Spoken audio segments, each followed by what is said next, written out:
자, 횡령이 되는 판례를 봅니다. 자, 1번 판례는 전 시간에 봤고요. 자, 2번 판례 봅니다. 갑이 을에게 6천만 원을 지급하겠다는 내용의 지불각서를 써주기로 하였고, 그쵸? 밑에 을이 주장하는 채권액과 일치하는 것을 확인을 할 목적으로 밑에 확인하던 중에 총액이 채권액에 미치지 못하자 일부를 찢어버리고 나머지 수표 반환을 거부했다라고 하는 것입니다. 자, 여기까지 끊고요. 자, 읽어봤죠? 이것이 횡령이 될 수 있을까 없을까? 횡령이 되려면 위탁관계가 있어야 한다고 했잖아요. 자, 그러면 위탁관계 있는지를 봐야 되거든요. 자, 채무자가 채무총액에 관한 지불각서를 써줄 것으로 믿었다. 이게 바로 뭐죠? 그래서 줬다는 거잖아요. 이것이 바로 뭐다? 밑에 조리에 따른 위탁관계가 발생했다는 것이죠. 자, 여기서 써줄 것으로 믿어서 주었다. 여기 동그라미.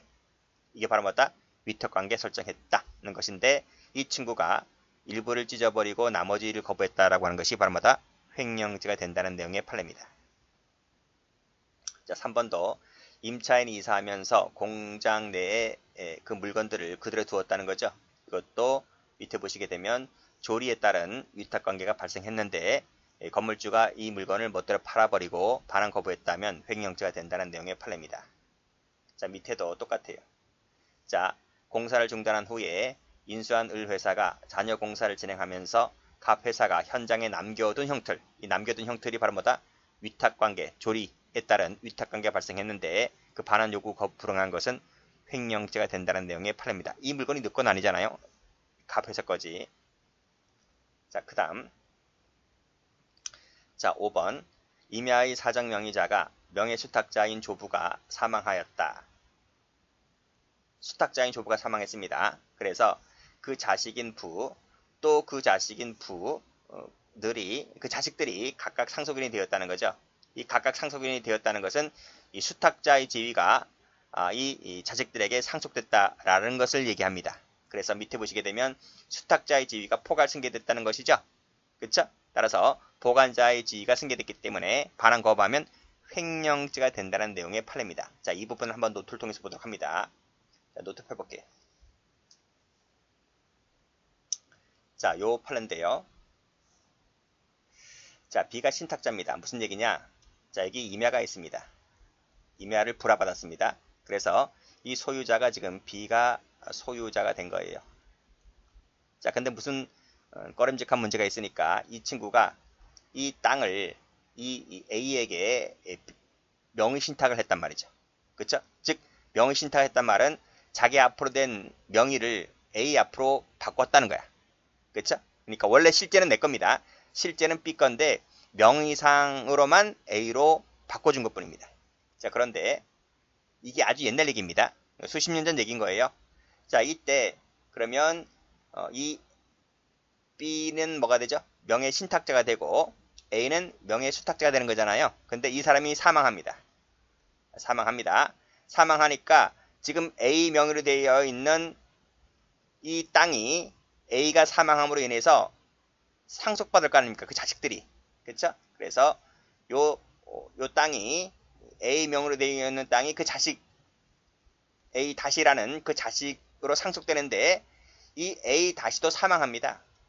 그래서 그 자식 그러니까 A 입장에서 봤을 땐 손자가 되는 거죠. 손자.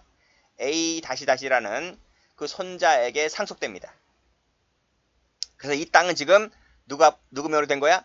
B에서 A로, A에서 A 다시로, A 다시로 이렇게 명의가 이렇게 바뀌어지게 된 거죠. 그쵸? 이것이 수십 년 지난 겁니다. 그러면 뭐 A 다시로만 바뀌었을진 않을 것이고 이 사람에게도 자식들이 있을 것 아니에요. 그쵸? 이 사람에게도 자식이 있다. 자식 있다.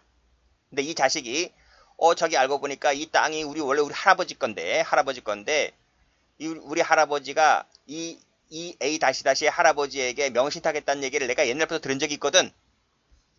그래서 이 자식이 이 손자가 이 현재 명의자인 A를 상대로 반환 청구합니다. 반환 청구. 돌려줘. 이렇게.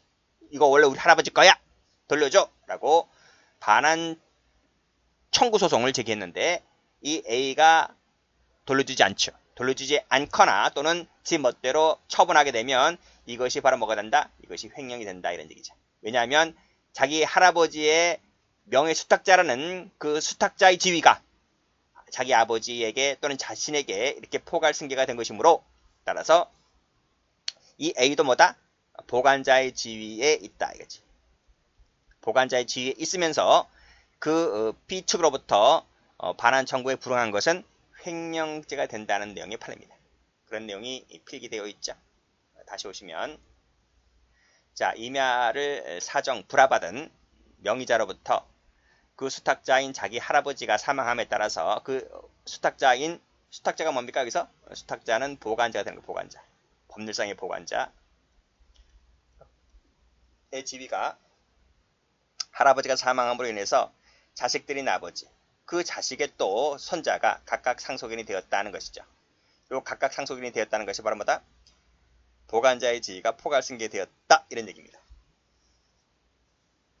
자, 그런 내용의 판례이고요. 한번 나온 적이 있어요. 시험에.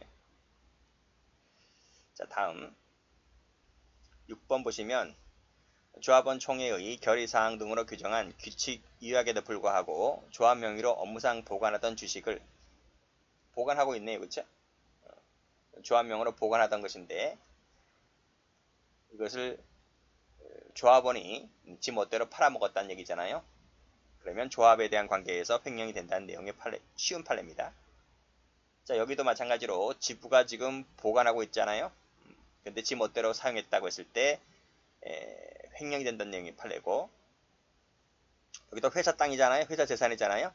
근데 그 회사 재산을 자신의 멋대로 사적으로 임의 처분했다면 그 즉시 횡령이 된다.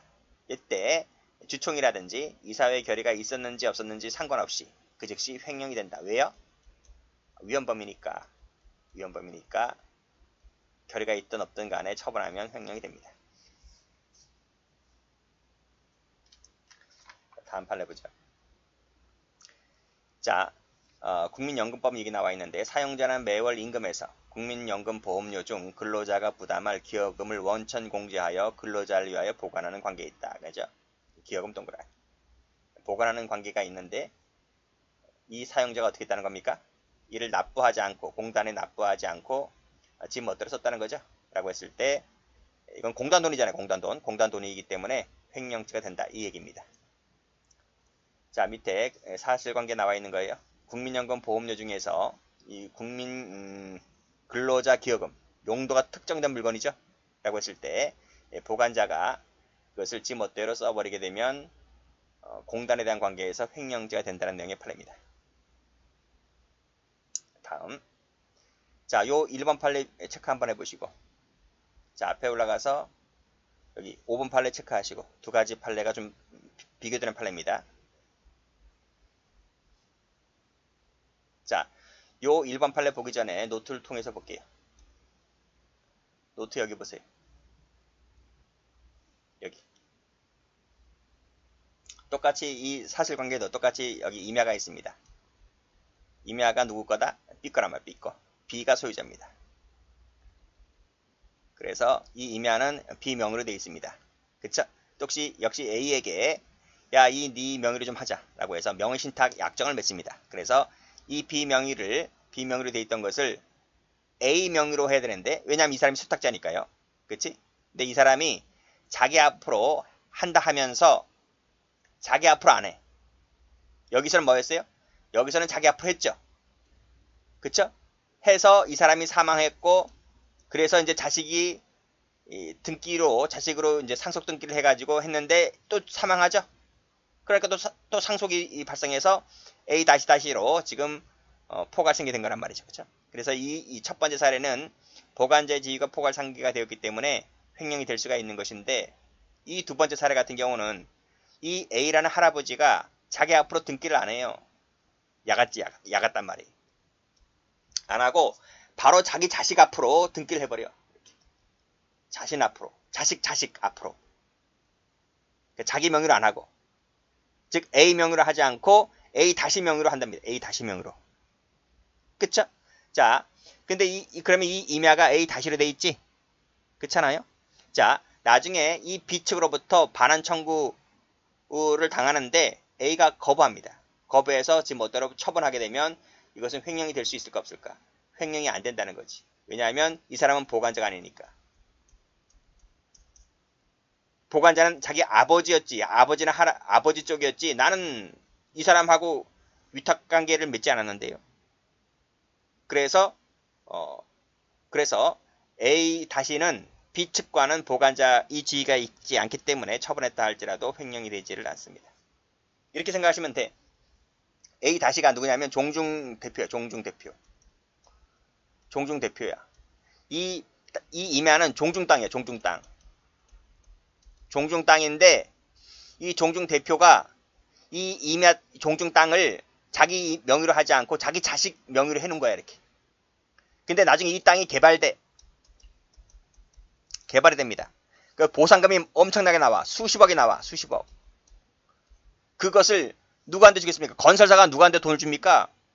종중에 줘야 되는데 종중 명의로 지금 안 돼 있잖아요. 종중 명의로 해놔야 되는데 종중 명의로 돼 있는 땅을 종중 대표가 자기가 종중 대표가 되었음을 이유로 인해서 종중 땅을 자식 앞으로 해놓는다니까. 근데 나중에 개발되다 보니까 종중원들이 돌려달라고 하니까 이 친구가 돌려주질 않아요. 이건 내 명의로 된 땅이라고 해가지고. 이게 종중과의 관계에 있어서 소송이 엄청나게 많아 이게. 근데 판례 뭐라 그래? 횡령이 되지 않는다. 이런 얘기죠. 자, 그런 판례입니다. 자, 다시 한번 보시면 부동산의 소유 명의 및 관리를 위탁받은 자가 자기 명의로는 지금 위탁받았는데, 즉 수탁자인데 이 사람이 자기 명의로는 등기를 생략해버립니다. 한 채에 그 자식에게 등기를 해주고 사망을 하게 되죠. 근데 그 자식은 앞에서 말씀드렸듯이 그 종중하고는 어떤 계약관계를 안 맺었어. 위탁관계를 안 맺었단 말이죠.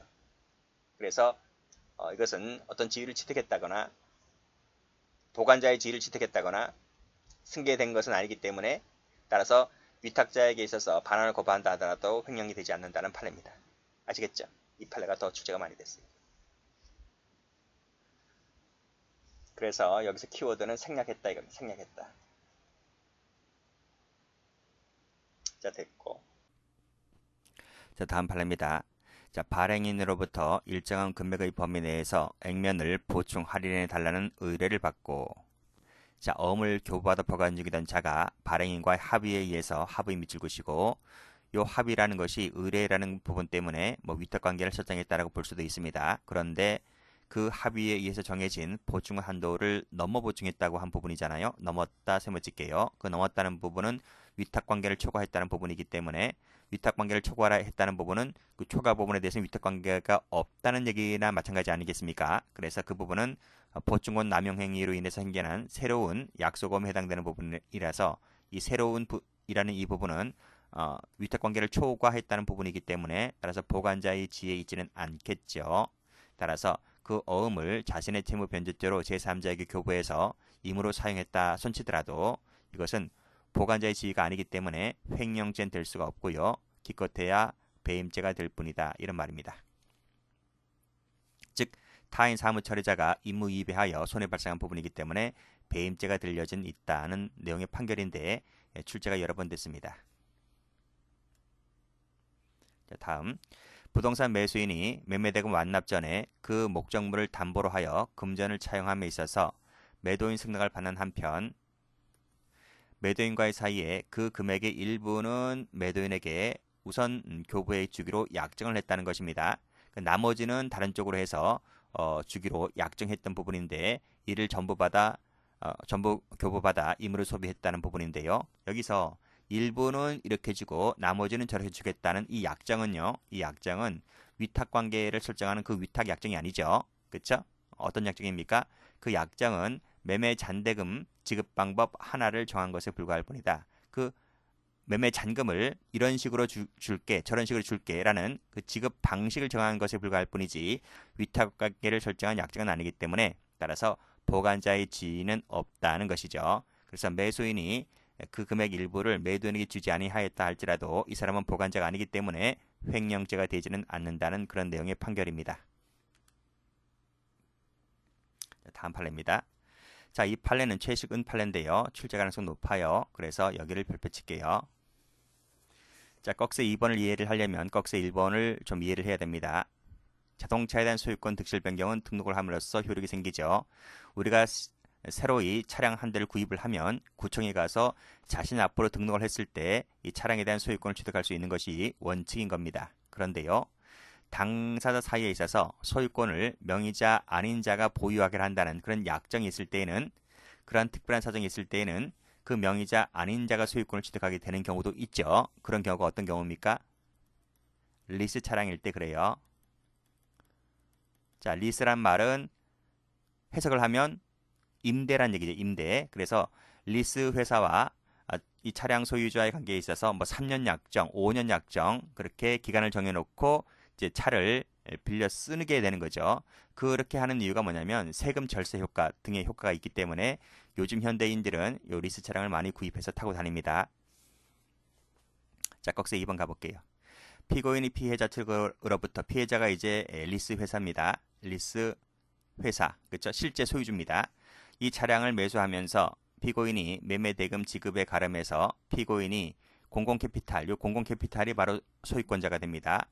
할부금을 납부를 한 후에 피고인 운영의 회사 명의로 이전 등록을 하기로 약정을 했다. 즉 명의는 자기 앞으로 해놓고 대신 실제 소유주는 누구다? 실제 소유주는 요 캐피탈이 소유권자다, 이런 말입니다. 뭐 현대 차량이라고 하면 현대 캐피탈이겠죠. 이 사람이 소유자이고, 그리고 명의만, 간판만 내 앞으로 명의만 달고 다니는 겁니다. 근데 실제 소유주는 캐피탈인 겁니다. 근데 그러면 그 기간 동안, 약정 기간 동안은 할부금을 꼬박꼬박 내야 되잖아요. 그런데 이 피고인이 할부금을 안 내요. 이제 지체가 되는 것이고, 또 차량을 운행하다 보니 뭐 신호 위반 걸리고, 그래 과태료도 납부를 해야 되는데 과태료도 납부를 하지 않고 그런 경우가 발생하게 됩니다. 근데 그러니까 어떻게 되겠습니까? 차량 소유주가 야 갖고 와, 반환 요구 했는데도 불구하고 이 친구가 이를 거부하고 다닙니다. 그러니까 캐피탈이 이 친구를 상대로 횡령죄로 고소를 했던 사건이죠. 자, 횡령죄가 되려면 요 약정이라는 것이 위탁관계여야 하는데 과연 그럴까, 이런 말입니다. 저는요, 요 리스 차량 같은 경우에 요 약정이 위탁관계이기 때문에, 따라서 반환을 거부하거나 이 친구가 차량을 팔아먹거나 했을 때는 횡령죄가 된다라고 알고 있었거든요. 이 판결에 하급심도 마찬가지로 횡령죄로 판시를 했었습니다. 그런데 대법원에서 그 부분을 깬 거예요. 파기환송시켰었는데 판례가 뭐라 그러냐면 이렇게 얘기를 합니다. 자, 시험은 여기까지만 나올 겁니다. 즉 과태료 등을 납부하지 아니하자 피고인 측이 이 차량 반환을 거부했다 할 때 이것이 횡령죄가 되느냐 안 되느냐, 그것만 물어볼 거예요. 여기까지만 시험 나옵니다. 이제 그 밑에는 이제 그 이유를 얘기하고 있는 거죠. 이 판례가 뭐라 얘기를 하냐면 이렇게 얘기를 합니다. 이 차량이 피고인에게 보관된 요 피해자 소유 재산이라 할지라도, 누굽니까? 캐피탈 회사 소유 재산이라 할지라도 이 캐피탈이 실제 소유주니까요. 자, 이를 양도하면서 등록 명의 이전과는 무관하게 사용을 승낙했잖아요. 그치? 3년 약정이라고 하면 3년 동안 타고 다녀라, 그렇게 사용을 승낙했습니다. 그런 경우로 볼 여지가 있기 때문에, 따라서 피고인이 이를 반환 거부했다 할지라도 이것을 이러한 점을 들어서 섣불리 횡령이라고 판단해서는 안 된다라는 것이 이 판결의 요지입니다. 과거 하급심 판례 같은 경우, 제 생각 같은 경우는 횡령죄라고 무조건 단정을 해버렸죠. 그런데 여기 사용을 승낙해버렸기 때문에 약정 기간 동안은요, 요 승낙한 부분이 있기 때문에 섣불리 횡령죄라고 봐서는 안 된다라는 것이 판결의 결론, 이렇게 보시면 되겠습니다. 횡령죄 안 돼요. 자, 그래서 그 앞에 우리 배웠죠. 요거랑 좀 비교를 하셔야 되는데, 집 차량 배웠습니다. 지입 관련해서 지입 차주가, 차주죠, 차주. 요 차주가 보관 중인 차량을 임의 처분하면 횡령죄 된다 그랬죠. 그런데 비교를 할 것이 지금 여기 리스 차량입니다. 리스 차량 관련해서 명의자죠, 명의자. 그치? 등록 명의자가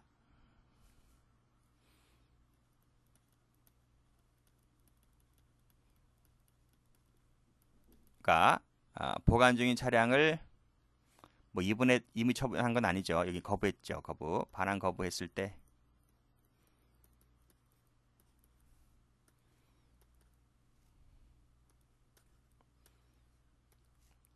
섣불리 횡령이라고 보아서는 안 된다는 부분, 이 두 가지 비교하세요.